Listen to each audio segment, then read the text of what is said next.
제가 목회를 시작하면서 가졌던 생각은 바르게 하자, 바르게 사역하자, 또뭐 순수한 마음으로 하자였습니다. 개척해서도 뭐 그 마음은 달라지지 않았지만 마음 한구석에는 그렇게 목회를 하면 인정을 받고 또 교회가 성장할 것이라는 그런 생각도 있었기 때문에 바르고 순수함도 어쩌면 성장을 위한 수단으로 그렇게 여겼던 것 같습니다. 사람들은 사람들에게 인정받기 위해서 하는 것이 아니라고 말하지만 바로 그렇게 말하는 것이 사람들에게 인정받기 위한 방편이 되는 경우들이 허다하다라는 거죠. 그래서 정말 순수한 마음으로 하려고 했는데도 사람들이 인정해주지 않을 때 서운해하기도 하고 또 실망해하는 모습을 보면 순수함을 추구한다 할지라도 그 순수함에 불순함이 끼어 있다는 것을 우리가 인정할 수밖에 없습니다. 그러니까 목회를 하면서 저는 성장을 원하지 않습니다. 저는 성장을 추구하지 않습니다. 라고 말한다면 몰라도 성장하지 않을지라도 순수함을 포기하지 않을 겁니다. 라고 말한다면 성장하지 않을지라도 라는 말 속에 이미 강한 원함이 들어있다라는 것이죠. 가령 누가 제게 목사님 점심 식사 하시겠습니까? 라고 물을 때 아니요. 저는 아침을 늦게 먹어서 지금 전혀 생각이 없습니다. 라고 말을 한다든지 아니요. 제가 다른 약속이 있어서 지금 식사를 할 수 없습니다. 라고 대답을 하면 아무 문제도 없고 뭐 부담도 없을 겁니다. 그런데 제가 상대방을 배려하는 것처럼 해서 사실 배가 무지 고프지만 안 먹어도 괜찮습니다. 라고 대답을 하면 이제 애매해지는 거죠. 상대방의 입장에서는 이걸 사줘야 하는가 말아야 하는가. 그래서 그냥 혼자 먹으러 가야 하나 아니면은 이게 뭐 예의상 한번 거절한 건가? 괜찮다는 걸 진짜 괜찮다고 생각하면 그래서 섭섭해하는 건 아닐까? 뭐 이렇게 될 수도 있는 겁니다.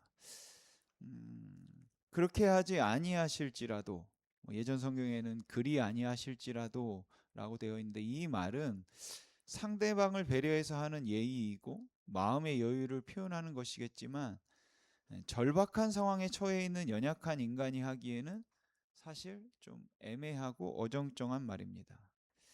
2장에서 다니엘은 느부갓네살의 꿈을 맞추고 그 꿈을 정확하게 해몽해 주었습니다. 그러자 느부갓네살은 다니엘이 보여준 그 하나님의 능력과 주권 앞에 무릎을 꿇죠. 그리고 다니엘의 하나님을 찬양합니다.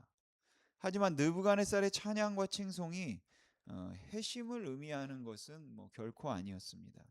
그래서 우리도 경험하는 것이 때로는 하나님의 도우심에 감사를 하고 하나님의 살아계심을 인정하고 교회에 나오기 시작했더라도 그래서 그 사람이 변했다 이렇게 말할 수 없는 경우가 많고 변하지 않는 경우도 제법 많죠. 정말로 하나님께서 도와주셨다고 믿고 정말로 하나님께서 하셨다고 믿어서 하나님께 감사를 하지만 여전히 자기 인생의 주권을 하나님께 양도하지 않는 사람들이 의외로 많다는 겁니다. 권세와 영향력이 있는 사람이 예배에 참석만 해도 그리고 찬송가를 따라 부르는 것만 같아도 또 기도하는데 눈을 감고 고개를 숙이기만 해도 마치 그 사람이 기독교인이라고 된 것처럼 좋아하지만 사실 그것이 그 사람의 회심, 뭐 그 사람의 변화를 의미하지는 않습니다. 왜냐하면 회심이 없어도 예배에 참석할 수 있고 찬송가를 부를 수도 있고 눈을 감고 기도하는 것 충분히 가능한 일이기 때문이죠.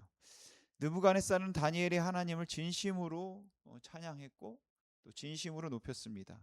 내 하나님이 참 하나님이다. 내 하나님이 정말 능력의 하나님이다. 내 하나님이 역사를 주관하시는 하나님이다. 라고 진심으로 인정을 해 주었어요. 그래서 다니엘과 그의 세 친구에게도 또 높은 벼슬까지 주었습니다. 그런데 그랬던 느부갓네살이 오늘 본문이 있는 3장에서 60규빗, 약 한 30m 정도 되는데 30m 정도 높이의 금으로 된 신상을 만들어 세웠습니다. 다니엘의 하나님을 높이고 찬양하고 정말 신 중의 신이다. 이렇게 인정은 했지만 여전히 그 인생의 주인은 느부갓네살 자신이었던 겁니다. 재미있게도 그가 만든 신상은 머리부터 발끝까지 전부가 다 금이었습니다. 그가 꿈에서 본 형상은 머리는 금, 가슴과 팔은 은, 또 배와 넓적다리는 놋, 종아리는 쇠, 발은 쇠와 진흙이 섞여 있는 모습이었는데 그가 만든 신상은 전부 금이었다라는 것이죠. 어쩌면 금으로 된 머리가 자신이고 나머지 은, 노, 쇠, 진흙 같은 나라가 자신보다 못하다고 해서 그 말이 듣기는 좋았지만 그거로는 뭐 좀 부족했던 것 같아요. 그러니까 머리가 금인 것만으로는 만족할 수 없는 거죠. 그래서 모두 금으로 해서 다른 나라가 일어나는 것이 아니라 내 나라, 그리고 그 나라가 내 자손 대대로 이어져 금같이 되길 바라는 마음에서 전부 다 금으로 된 30m짜리 신상을 세운 걸 겁니다. 이 금 신상이 느부갓네살이 섬기던 그런 신의 형상이었는지 아니면 느부갓네살 자신을 형상화해서 세웠는지 뭐 정확하지는 않지만 느부갓네살은 이 신상을 통해서 모든 백성이 자신에게 충성을 다하길 기대한 것임에는 틀림이 없어 보입니다. 그런데 이 금신상의 낙성식 때 문제가 발생하게 됩니다. 느부갓네살은 그 나라에 있던 거의 모든 관직에 있는 사람들을 불러 모아서 성대하게 이 금신상의 낙성식을 하면서 거기 있는 모든 사람들에게 금신상에 절하지 않을 시 맹렬히 타는 풀무불에 던져 죽여버리겠다고 명하며 그 금신상 앞에 절을 하도록 했습니다. 꿈 때문에 괴로워했을 때 보였던 느부갓네살의 잔인함, 이거를 알아내지 못하면 다 죽여버리겠다라고 했던 잔인함은 다니엘이 꿈을 해몽하고 난 후에도 또 하나님의 능력을 그가 경험하고 난 후에도 전혀 달라지지 않았습니다. 여전히 그에게는 잔인함이 있어서 금신상 앞에 절하지 않는 자들은 모두 다 죽이겠다, 모두 다 풀물 속에 던져 태워 죽이겠다, 이런 명령을 내린 거죠. 어떤 사람들은 왜 다니엘은 느부갓네살이 이 금신상 만드는 것을 막지 않았냐라고 의아하게 생각하고 심지어는 그걸 막지 않고 침묵한 다니엘이 죄를 지었다고 그렇게 주장하는 분들도 있어요. 근데 다니엘이 왕의 꿈을 해몽하는 공을 세웠다고 해서 그가 그런 왕을 막을 만한 힘을 가지게 되었다, 뭐 이렇게 생각되지는 않습니다. 다니엘에게 주어진 그 힘이나 권력은 그야말로 보잘것없는 겁니다. 느부갓네살에 비하면. 우리가 대단하게 여기고 다니엘처럼 되자고 하는 그 다니엘의 권력은 사실 느부갓네살의 권력 앞에는 아무것도 아닌 거죠. 그러니까 다니엘은 느부갓네살이 신상을 못 만들도록 할 수 없는 겁니다. 그리고 어떤 이유에서였는지는 모르지만 다니엘은 이 낙성식에 참석하지 않았습니다. 다니엘의 모습이 없어요. 이 낙성식 때는 어디 외국으로 출장을 갔는지 아무튼 간에 없습니다. 하지만 다니엘의 세 친구는 이 낙성식 자리에 있었고 그들은 거기에서 이제 곤욕을 치르게 되죠. 그들과 같은 직종에 종사하던 바벨론 점성가들은 이방인이었던 다니엘과 세 친구의 출세가 분명 탐탁지 않았을 겁니다. 그래서 그 세 친구들을 눈여겨보고 있었겠죠. 그런데 그들이 절하지 않는 겁니다. 그리고 그걸 본 사람들이 왕에게 가서 그들이 전하지 않았다는 것을 이제 고자질하죠. 왕은 대노했지만 이 세 사람에게 한 번 더 기회를 주고 싶었습니다. 여러분, 느부갓네살이 그 절대 권력으로 내가 이 신상에 절하지 않는 자는 풀물 속에 던져 죽이겠다라고 선언한 다음에 절하지 않는 사람들을 불러다가 한 번 더 기회를 준다. 야, 너희들이 다시 절을 한다면 내가 살려주겠다. 이렇게 하는 것은 이건 은혜입니다. 이건 특별한 혜택이죠. 근데 거기 보면 느부갓네살이 이렇게 말합니다. 너희가 만일 절하지 아니하면 즉시 너희를 맹렬히 타는 풀물 가운데 던져 넣을 것이니 능히 너희를 내 손에서 건져낼 신이 누구이겠느냐. 근데 솔직히 느부갓네살은 이런 말 하면 안 되죠. 자기가 꿈도 알지 못해서 괴로워하고 답답해할 때 자기가 꾼 꿈이 무엇이었는지 정확하게 맞췄을 뿐만 아니라 그 꿈이 또 무엇을 의미하는가를 알려주었고, 그래서 그는 그 하나님의 능력 앞에 무릎을 꿇고 다니엘에게 말하기를 정말 네 하나님만이 진짜 하나님이고 내 하나님이 신들 중에 신이다. 내 하나님은 역사를 주관하는 하나님이라고 고백했던 사람 아닙니까? 그러니까 느부갓네살은 그들의 하나님이 어떤 하나님인지를 이미 경험했다라는 거예요. 자기 삶의 주인으로 영접하지는 않았어도 그 능력을 경험했으니까 이렇게 부인하면 안 되는 겁니다. 하지만 원래 교만은 이렇게 비합리적인 것입니다. 그래서 교만해지면 눈에 보이는 것도 없어지고 배응망덕해지고 절대로 넘어지지 않을 것처럼 무모한 그런 자신감을 가지게 되기도 하는 것이죠. 능히 너희를 내 손에서 건져낼 신이 누구이겠느냐. 야, 너는 나만 믿으면 된다. 내 도움 없이 뭐 되겠냐? 내 말 한마디면 너는 끝이야. 네 목줄은 내가 잡고 있다는 거 잊지 마라. 세상에 살면서 우리가 뭐 어렵지 않게 들을 수 있는 말이지만 생각해 보면은 교만하기 이를 데 없는 그런 말들이죠. 그때 다니엘의 세 친구 사드락과 메삭과 아벳느고가 그 유명한 고백을 합니다. 우리 본문 17절 18절 말씀 같이 한번 읽어보겠습니다. 시작.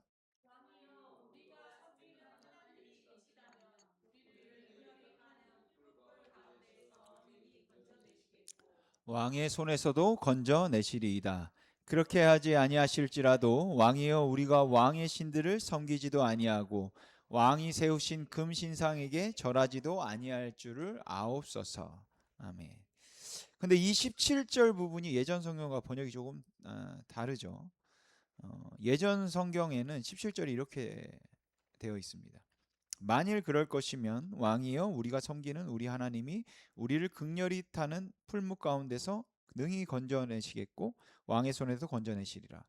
근데 우리가 지금 보고 있는 성경은 왕이여 우리가 섬기는 하나님이 계시다면 우리를 맹렬히 타는 풀무 가운데서 능히 건져내시겠고 왕의 손에서도 건져내시리이다. 차이가 느껴지신가요? 물론 보기에 따라서 조금 다를 수는 있겠지만 저는 이 차이가 굉장히 크다고 생각합니다. 여기에 지금 왕이여 우리가 섬기는 하나님이 계시다면 이렇게 번역을 했는데 이건 만일 하나님이 계시다면 이런 의미잖아요. 그러니까 만일 하나님이 계시다면 그 하나님이 건져 주실 겁니다. 이렇게 말하는 건데 그러면 그렇게 하지 아니하실지라도 우리는 괜찮습니다. 이 말이 굉장히 어색한 말이 됩니다. 만일 하나님이 계시다면 그 하나님은 우리를 풀무 가운데 건지실 겁니다. 그렇지 않아도 나는 절하지 않을 겁니다. 그러니까 하나님이 계시다면 건져 주실 건데 그렇게 하지 아니하실지라도 즉 안 건져 주셔도 다시 말해 계시다면 건져 주시겠지만 안 건져 주시는 건 하나님이 계시다면 건져 주시는 건데 안 건져 주신 건 하나님이 안 계시기 때문인 거죠. 그런데도 절하지 않는다라는 겁니다. 번역을 보면 그렇게 약간 한국어로 해석해 보면 그런 의미가 될 수 있습니다. 그리고 이렇게 되면 하나님이 안 계신데도 그들이 그 신상 앞에 절하지 않는 것은 자기들의 뭐 주관적인 신념 때문에 그렇거나 아니면은 뭐 민족적 자긍심 때문에 그런 건지 뭐 신앙적인 이유는 아닌 거죠. 근데 여러분 하나님이 계시지 않다면 고난을 당하는 게 무슨 의미가 있겠습니까? 하나님이 계시지 않다면 굳이 정직하게 살아서 우리가 힘들게 살 필요가 없는 거죠. 그리고 하나님이 계시다면 나를 건져 주시겠다는 말은 하나님이 계시다면 고난을 당하지 않을 것이고 하나님이 계시지 않으면 고난을 당한다는 그런 말처럼 들려서 우리의 고난이 하나님의 뭐 부재에서 오는 것이라는 그 생각이 들게 하는데 그래서 조금 번역이 새로 개역 개정으로 한 번역이 아쉽다는 생각이 듭니다. 사실 우리가 고난을 당하는 이유는 하나님의 존재의 문제가 아니라 하나님의 의지의 문제인 거죠. 그래서 하나님이 안 계시면 고난을 당하고 하나님이 계시면 고난을 당하지 않을 것이라는 말은 틀린 말인 거죠. 그래서 이 부분은 예전 번역이 더 좋은 것 같습니다. 만일 그럴 것이면, 아, 즉 어, 그 예전 만일 그럴 것이면, 그러니까 만일 우리를 풀무불 속에 집어 던진다면 이렇게 되는 거죠. 만일이 앞에 붙어 있기 때문에. 만일 우리를 풀무불 속에 집어 던진다면 우리 하나님이 우리를 건지실 것입니다.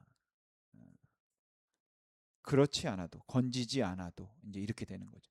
그러니까 만일 하나님이 계시다면 우리를 건지실 거라는 의미가 아니라, 만일 우리를 풀물 속에 넣는다면 우리가 섬기는 우리 하나님이 우리를 건지실 것이다. 계시다면 건지는 게 아니라 우리가 섬기는 하나님이 우리를 건지실 거다. 이런 의미가 되는 거죠. 근데 사실 오늘 여러분과 함께 집중적으로 생각해 보고 싶은 것은, 그렇게 하지 아니하실지라도, 예전 성경은 더 익숙하죠. 우리가 그리 아니하실지라도, 이것도 옛날 것이 너무 익숙한지는 몰라도 옛날 번역이 더 와 닿습니다. 보통 우리는 그리 아니하실지라도라는 신앙이 참 좋은 신앙이다라고 생각합니다. 근데 여러분, 혹시 이 그리 아니하실지라도라는 신앙이 조금 애매한 신앙이다 이렇게 생각해 보신 적은 없으십니까? 물론 모든 경우에 그리 아니하실지라도라고 고백할 수 있다면 그건 진심으로 하나님을 신뢰하는 모습이라는 것에 뭐 이의는 없습니다. 하지만 이 고백에 에, 대한 두 가지 오해를 좀 짚어보고 싶습니다. 우선 하나는, 그리 아니하실지라도의 신앙이 너무 기복적일 수 있다라는 것이죠. 그래서 그리 아니하실지도라는 이 성숙함이 마치 우리가 원하는 것을 하나님께로 받아내거나 하나님의 마음을 감동하게 하는 거다, 이렇게 생각하는 것이죠. 설교 서두에 말씀드린 것처럼 순수함이 복을 받는 비결이라고 생각하는 경우가 있습니다. 순수함 때문에 하나님이 교회를 성장시켜 주실 거다, 이런 생각을 하는 거죠. 누가 제게 부탁을 하면서 목사님 힘드시면 안 들어주셔도 됩니다. 그러니까 너무 크게 부담은 갖지 마십시오. 꼭 들어달라는 건 아니니까 안 들어주셔도 저는 그렇게 섭섭해하지 않을 겁니다. 목사님 100만 원만 꺼주십시오 라고 말한다면 그 말 때문에 안 들어주면 더 많이 섭섭해할 것 같은 그런 생각이 든다는 거죠. 물론 부탁하는 사람의 입장에서는 그런 의미가 아닐지도 모릅니다. 하지만 정말 순수한 마음으로 부탁을 했다 할지라도 어느 때는 그 순수한 마음으로 저는 뭘 해달라는 그러한 요구가 아닙니다, 이건 부탁입니다 라는 그 말 속에 더 강한 요구가 느껴지기도 하는 겁니다. 하나님, 순수한 마음으로 목회를 하겠습니다. 부흥시켜 주실 줄 믿습니다. 하지만 그리 아니하실지라도 저는 순수한 마음으로 목회를 할 겁니다. 이렇게 기도를 했다고 해보겠습니다. 그런데 그렇게 순수하게 목회해도 교회가 부흥되지 않고 어려움이 있으면 그 다음에는 이렇게 순수한 마음으로 하는데도 부흥하지 않는 것은 왜 그런 거지? 어디서 잘못된 거지? 라는 의문이 생긴다라는 거죠. 정말로 그렇게 하지 않으실 것이라는 생각은 처음부터 없는 겁니다. 그러면 그리 아니하실지도 라는 고백이 마치 그 말로 사람들과 하나님의 마음을 감동시켜 움직이려는 그런 것처럼 보이게 된다라는 것이죠. 당신이 불 속에 던져도 우리 하나님이 우리를 건져 주실 겁니다. 그리 아니하실지라도 우리는 절하지 않겠습니다. 이 말이 굉장히 감동적인 그런 말이기는 합니다. 그런데 저를 불 속에 던져 넣으십시오. 그래도 저는 결코 신상에 절할 수 없습니다. 이렇게 말하는 것이 더 분명하다고 생각합니다. 하나님, 저희 교회를 부흥시켜 주지 마십시오. 그래도 저는 괜찮습니다. 라고 하는 것이 순수합니까? 아니면 하나님, 저희 교회를 부흥시켜 주십시오. 그리 아니하실지라도 저는 괜찮습니다. 라고 하는 것이 더 순수합니까? 하나님, 제발 저를 부자로 만들어 주십시오. 하나님, 이번에 제 사업이 잘 될 수 있게 해 주십시오. 그러나 그리 아니하실지라도 저는 하나님을 떠나지 않을 것이며 하나님을 섬길 겁니다. 라고 말한다면 그 고백이 정말 귀한 고백임을 인정합니다. 하지만 그 속에는 정말로 부자가 되고 싶다는 정말로 성공하고 싶다는 그 원함이, 간절한 원함이 있기 때문에 오히려 그것 때문에 아쉬움이 묻어 나올 수 있다라는 것이에요. 그런데 더 심각한 문제는 그리 아니하실지라도가 바로 그 순수한 마음을 하나님 앞에 보이면 하나님께서 그 순수한 마음 때문에 복을 주실 것이라고 하는 일종의 공식이 만들어져 버린다라는 거예요. 마음으로 부자가 되는 것을 원하는 것은 아니지만, 우리 교회가 부흥하기를 궁극적으로 원하고 추구하는 것은 아니지만, 하나님 앞에 순수한 마음으로 목회를 하면, 하나님 앞에 순수한 마음으로 기도를 하면, 하나님 섬기는 마음을 가지고 그렇게 열심히 사업을 하고 하나님 앞에 성실하고 정직하게 사업을 하면 하나님께서 복을 주셔서 내 사업을 형통하게 하시고 교회를 부흥하게 하실 것이라는 공식이 은연중에 우리 마음속에 들어와 있다는 것이에요.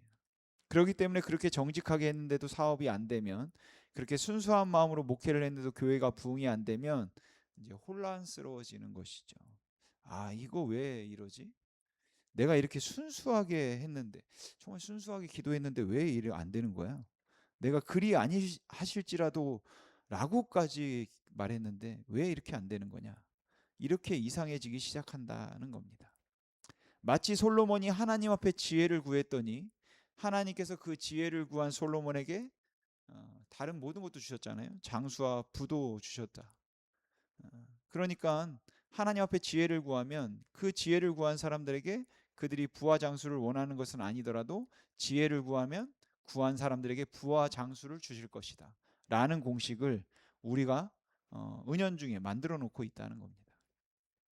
게다가 더 심각한 문제는 우리가 마땅히 해야 할 일을 가지고 하나님 앞에 마치 순수한 신앙인 것처럼 생색을 낼 때도 있다라는 것이죠. 가령 제가 하나님, 저는 목회하면서 고생하고 싶지 않습니다. 저는 목회하면서 큰 교회 목회하고 싶습니다. 저 목회하면서 사람들에게 유명해져서 모든 사람들 앞에서 인정받고 존경받는 그런 목회하고 싶습니다. 그런데 주님, 그리 아니하실지라도 저는 주님 앞에서 목회를 계속할 겁니다. 이 말이 그럴듯해 보이지만 온전히 헌신한 모습은 아니라는 것이죠. 오히려 하나님, 제가 좁은 길로 가겠습니다. 좁은 문으로 가겠습니다. 저로 하여금 변하지 않게 해주십시오. 저를 지켜주시옵소서. 이렇게 기도하는 것이 제 의도를 훨씬 더 분명하게 고백하는 거다라는 것이에요. 그리 아니하실지라도 저는 괜찮습니다 라는 말이 정말 하나님 앞에 온전하게 헌신된 모습으로 보이지 않고 어떤 때는 타협처럼 또 생색으로 그렇게 보인다라는 것이죠. 또 다른 하나는 이중적인 마음 때문에 사실은 이 고백이 너무 힘들기도 합니다. 여러분, 사랑하는 가족이 아프면 나았으면 하는 것이 우리의 마음입니다. 그래서 그 간절한 원함 때문에 살려달라고 애원을 하고 꼭 살려주셔야 한다고, 아니면 저도 죽겠다고 그렇게 부탁하고 싶은데, 그리 아니하실지라도 라고 말하면 간절함이 전달되지 않을 것 같은 애매함, 또 망설임이 우리에게 있다는 것이죠. 궁극적인 소망과 가치가 어디에 있는지 모르는 것도 아니고, 그래서 하나님의 주권과 하나님의 섭리를 인정하지만 우리가 간절함으로 우리의 원함을 구할 때에는 그리 아니하실지라도 라는 말은 아직은 하고 싶은 말이 아니고 아직은 해서는 안 될 것 같은 그런 느낌이 든다는 겁니다. 너무너무 아파서 힘들어하고 있는 자식들을 보면서 살려달라고 기도하면서 그리 아니하실지라도 말을 하면, 살려주십시오, 그리 아니하실지라도 저는 괜찮습니다, 자식이 아픈데, 그렇게 기도하기가 쉽지 않다. 차마 간절하지 않은 것 같아서, 안 들어주실 것 같아서 그 말 때문에 그 말을 차마 우리가 못하겠다라는 것이죠. 하나님 꼭 들어주셔야 합니다. 하나님 꼭 살려주셔야 합니다. 그러나 하나님 그리 아니하실지라도 저는 하나님을 떠나지 않겠습니다 라는 것이 내가 가지고 있는 하나님을 향한 신앙 고백이라 할지라도 그 간절함 앞에서는 그 고백을 우리가 쉽게 할 수 없다는 거죠. 하나님의 선하심과 전능하심을 믿지 못해서도 아니고 하나님의 인도하심을 의심해서도 아닌데, 그냥 그 간절함 때문에 안 그래도 괜찮습니다, 그 말은 못하는 겁니다. 꼭 들어달라고 매달리고 싶고 협박이라도 해서라도 하나님 살려주시 않으면 저 죽어버리겠습니다, 이번에 사업 성공시켜주지 않으면 너무 간절하니까. 정말 소망이 없습니다. 하나님, 저 끝입니다. 이렇게 하고 싶다라는 거예요. 그래서 이건 꼭 들어주셔야 합니다. 아니면 저 망합니다. 라고 말하는 것이, 들어주시면 정말 좋지만 안 들어주셔도 괜찮습니다. 라고 말하는 것보다 더 진실한 그런 고백이 될 때도 있는 겁니다. 사실 많은 경우에 우리가 원함은 낫는 거예요. 좋아지는 겁니다. 근데 하나님 앞에 마치 성숙함을 보임으로 하나님을 감동시키려는 수단으로, 안 그러셔도 주님, 저는 주님을 사랑할 겁니다. 찬양할 겁니다. 그렇게 하지 아니하실지라도 괜찮습니다. 라고 우리가 말하기도 한다라는 것이죠. 그러면 그 성숙함이 하나님의 마음을 움직여서 성경에서 볼 수 있는 것처럼 그 다음에는 항상 복이 따라오는 거죠.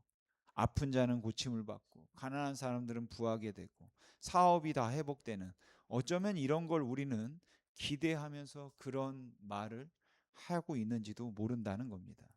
입술은 그렇게 하지 아니하실지라도, 그리 아니하실지라도 라고 고백하지만 실상 마음 안에는 그런 것은 없다라는 것이죠.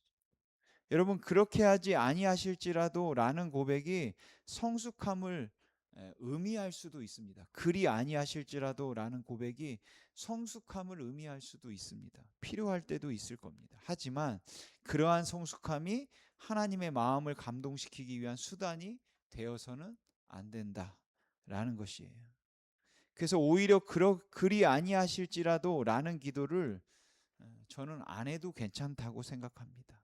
우리는 예수님이 또 그렇게 기도했다고 해서 꼭 그렇게 기도해야 되는 거 아닌가?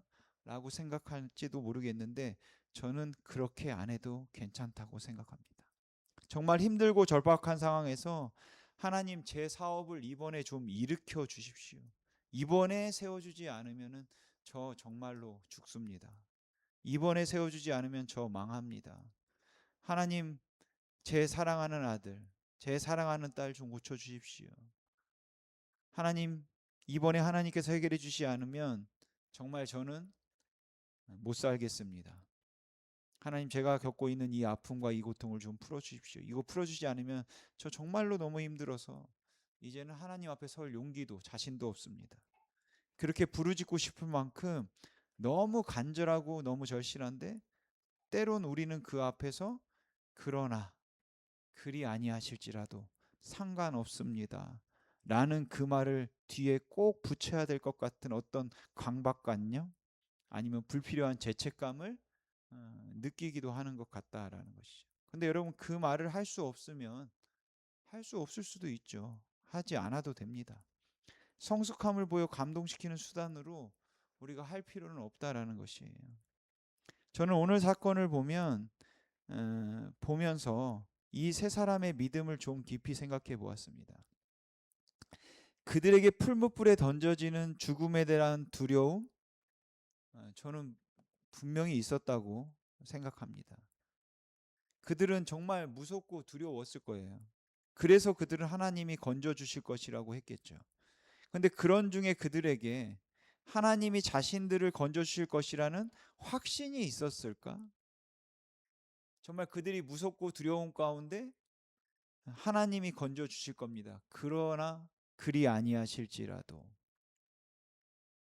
그렇게 기도했었는데 정말 그들이 하나님이 자신들을 건져주실 거라는 확신이 있었을까?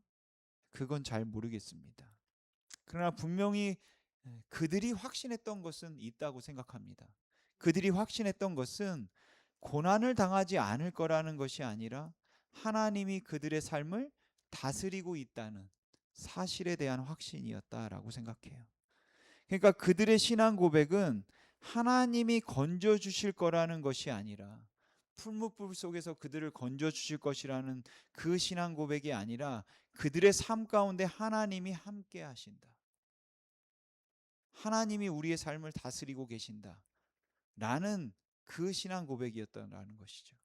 그리고 그 하나님에 대한 신뢰 때문에 비록 풀무불 속에서 태워 죽인다 해도 그들은 하나님을 부인할 수 없었던 겁니다. 여러분, 그렇게 하지 아니하실지라도, 그리 아니하실지라도 라고 말할 수 없어도 여러분 괜찮습니다. 하나님 꼭 살려주셔야 됩니다.